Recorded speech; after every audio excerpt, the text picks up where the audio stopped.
तालिबान और पाकिस्तान के बीच संघर्ष छिड़ा हुआ है। पाकिस्तानी सेना बार बार सीज फायर का उल्लंघन कर अफगान योद्धाओं के सब्र को ललकार रही है। पाकिस्तान और अफगानिस्तान के इंटरनेशनल बॉर्डर ड्यूरेंट सीमा के पास पाकिस्तानी सेना और तालिबान लड़ाकों की फोर्स युद्ध स्तर की तैयारियों के साथ डटी हुई है। पाकिस्तानी पोस्टों से रह रहकर फायरिंग और शेलिंग की जा रही है, जिसकी हर गोली का तालिबानी लड़ाके दमदार अंदाज में जवाब दे रहे हैं। तालिबान को कमजोर समझने की भूल कर राजधानी काबुल पर एयर स्ट्राइक करने वाले पाकिस्तान को कड़ा सबक मिल रहा है। पाकिस्तान की इस गुस्ताखी ने दक्षिण एशिया का राजनीतिक भूगोल बदल कर रख दिया है, क्योंकि पाकिस्तान के साथ 6 दिन तक चली झड़प के बाद अफगानिस्तान की ओर से रूस और ईरान ने मदद का हाथ बढ़ाया है। चीन, जिसे पाकिस्तान अपना दोस्त बताता रहा है, उसने भी तालिबान की जवाबी कार्रवाई की सराहना कर पाकिस्तान को चौंका दिया। इधर भारत भी अफगानिस्तान के साथ अपनी पूरी मित्रता निभा रहा है। ऐसे में पाकिस्तान पूरी तरह से अलग थलग पड़ता हुआ दिख रहा है। उसकी ऐसी धुनाई हो रही है कि पाकिस्तान के रक्षा मंत्री ख्वाजा आसिफ समेत पीएम शहबाज शरीफ और सेना प्रमुख असीम मुनीर के तिलमिलाते बयान उनकी आहें बनकर निकल रहे हैं। वे लगातार भीषण जंग छेड़ने की धमकियां दे रहे हैं।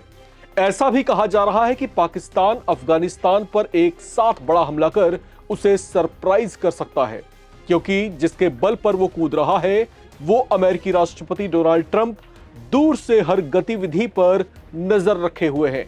तो क्या पाकिस्तानी सेना ट्रंप के जंग का ट्रिगर दबाने का इंतजार कर रही है?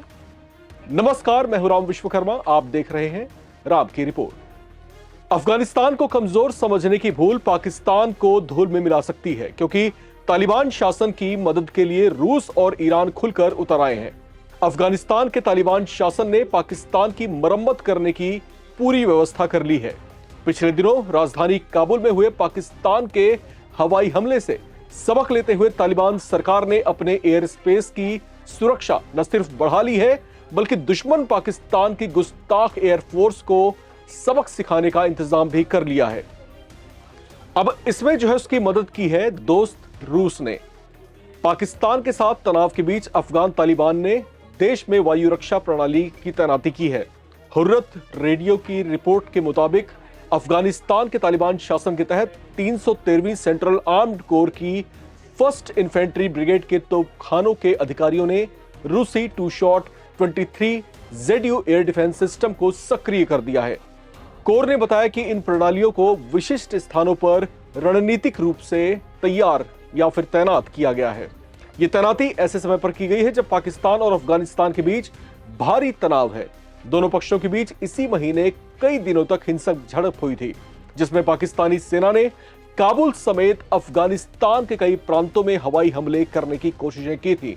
अफगानिस्तान की सेंट्रल आर्म्ड कोर ब्रिगेड के नेतृत्व ने रूस के इस सहयोग को बेहद महत्वपूर्ण बताया है। इसके अलावा ईरान भी अफगानिस्तान की सहायता के लिए आगे आया है। अब ईरान का अमेरिका के दोस्त पाकिस्तान के साथ पहले से 36 का आंकड़ा रहा है। ऐसे में उसे पाकिस्तान को घेरने का मौका मिला तो वो इसे गंवा नहीं रहा। लिहाजा अफगानिस्तान को ईंधन और उसके ईंधन आधारित पावर सेक्टर को चलते रहने में सहयोग के लिए ईरान ने उसे डीजल की आपूर्ति करनी शुरू की है। अफगानिस्तान को पहली बार ट्रेन के जरिए डीजल की आपूर्ति हुई है। यह आपूर्ति खफ हेरात रेलवे के जरिए की गई है। इस रेल लाइन को ईरान और अफगानिस्तान के बीच बनाया गया है। ईरान से अफगानिस्तान को डीजल की आपूर्ति को मील का पत्थर माना जा रहा है। इससे पाकिस्तान पर उसकी निर्भरता काफी हद तक कम होने की उम्मीद जताई जा रही है। इसे अफगानिस्तान के इतिहास में बड़ा मील का पत्थर माना जा रहा है। अभी तक अफगानिस्तान विदेशी व्यापार के लिए काफी हद तक पाकिस्तान पर निर्भर था। तालिबान के लोक निर्माण विभाग के प्रवक्ता मोहम्मद अशरफ हकशेनस ने बताया कि ईरान से डीजल की पहली खेप के तौर पर 1120 टन ईंधन अफगानिस्तान के हेरात प्रांत के रोजानक स्टेशन पर पहुंचा है। खाफ हेरात रेलवे अफगानिस्तान और ईरान के बीच एक संयुक्त परियोजना है। ये दोनों देशों के बीच व्यापार, पारगमन और ऊर्जा सहयोग बढ़ाने की एक व्यापक पहल का हिस्सा भी है। इस रेल लाइन के जरिए अफगानिस्तान विदेशी व्यापार को भविष्य में और बढ़ा सकेगा। इसके लिए उसे पाकिस्तान के रहमो पर निर्भर रहने की जरूरत भी नहीं होगी। ईरान भी यही चाहता है। ऐसे में पाकिस्तान से छिड़े संघर्ष के बीच ईरान की ये मदद अफगानिस्तान के लिए संजीवनी साबित हो सकती है। अब बात करते हैं चीन की। अब तक यही माना जा रहा था कि चीन और पाकिस्तान दो पक्के दोस्त हैं। कई मौकों पर दोनों इसे साबित भी करते रहे हैं, लेकिन अपनी फितरत से मजबूर पाकिस्तान जब अमेरिका की गोद में जा बैठा तो उसकी ऐसी हरकत ने चीन को नाराज कर दिया। पाकिस्तानी सेना प्रमुख असीम मुनीर हो या पाक पीएम शहबाज शरीफ, दोनों डोनाल्ड ट्रंप की जिस तरह से चमचागिरी करते दिखाई दिए, ऐसा लगा जैसे पाकिस्तान के स्वाभिमान का कोई मेरुदंड ही ना हो। पाकिस्तान ये सब तब कर रहा था जब अमेरिका और चीन के बीच व्यापारिक शत्रुता एकदम उफान पर थी। इस बात ने शी जिनपिंग को जाहिर है नाराज कर दिया, जो उन्होंने शब्दों से तो जाहिर नहीं किया, लेकिन जब तालिबान ने पाकिस्तान के हमलों पर तगड़ा पलटवार किया तो चीन ने तालिबान की खूब सराहना की और उसके एक्शन को भी सराहा। अब कुछ दिन पहले हुए घटनाक्रमों की कड़ियों को थोड़ा जोड़ते हैं और फिर इसको हम गहराई से समझने की कोशिश करते हैं। पाकिस्तान से तनाव के बीच अफगान विदेश मंत्रालय के उप मंत्री मोहम्मद नईम ने चीन के राजदूत झाओ जिंग के साथ पिछले दिनों बैठक की थी। इस दौरान अफगान विदेश मंत्रालय ने चीन के सामने पाकिस्तान के हमले की बात को भी उठाया था। तालिबान ने चीन से साफ शब्दों में कहा था कि काबुल पर पाकिस्तान का हमला मौलिक मानवीय, इस्लामी और पड़ोसी मूल्यों का उल्लंघन है। इस पर चीन ने दो टूक शब्दों में कहा कि पाकिस्तान के हमलों का मुंहतोड़ जवाब देना अफगानों का अधिकार है। अफगान मीडिया ने कहा कि बातचीत के दौरान चीन के जो राजदूत हैं झाओ जिंग ने इस्लामिक अमीरात अफगानिस्तान के पाकिस्तान पर जवाबी कार्रवाई के सैद्धांतिक रुख की सराहना भी की थी। तो यहां पर जिस तरीके से रूस, उसके अलावा ईरान और फिर चीन भी जो है अपना मौलिक समर्थन एक तरीके से अफगानिस्तान को दिखा रहे हैं, ये पाकिस्तान के लिए बहुत बड़ा झटका है। अब बात रही हिंदुस्तान की। भारत और तालिबान के बीच में मित्रता पुरानी है। भारत लगातार जो है अफगानिस्तान के साथ में अपनी जो मित्रता है उसे गहरी करता जा रहा है।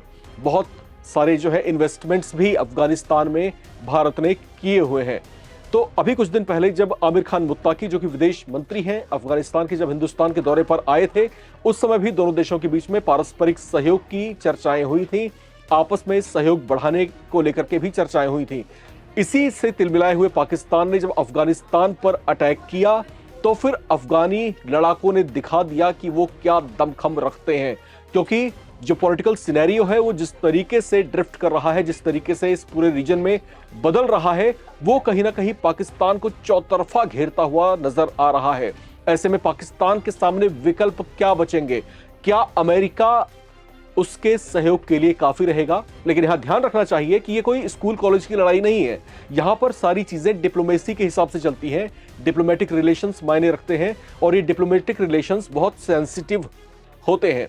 तो पाकिस्तान को शायद इस बात का एहसास भी होगा और अगर उसकी तरफ से कोई चूक होती है तो कई दशक तक उसको इसका खामियाजा भी भुगतना पड़ सकता है। फिलहाल इस रिपोर्ट में इतना ही। बाकी अपडेट्स के लिए आप बने रहें, देखते रहें नवभारत टाइम्स।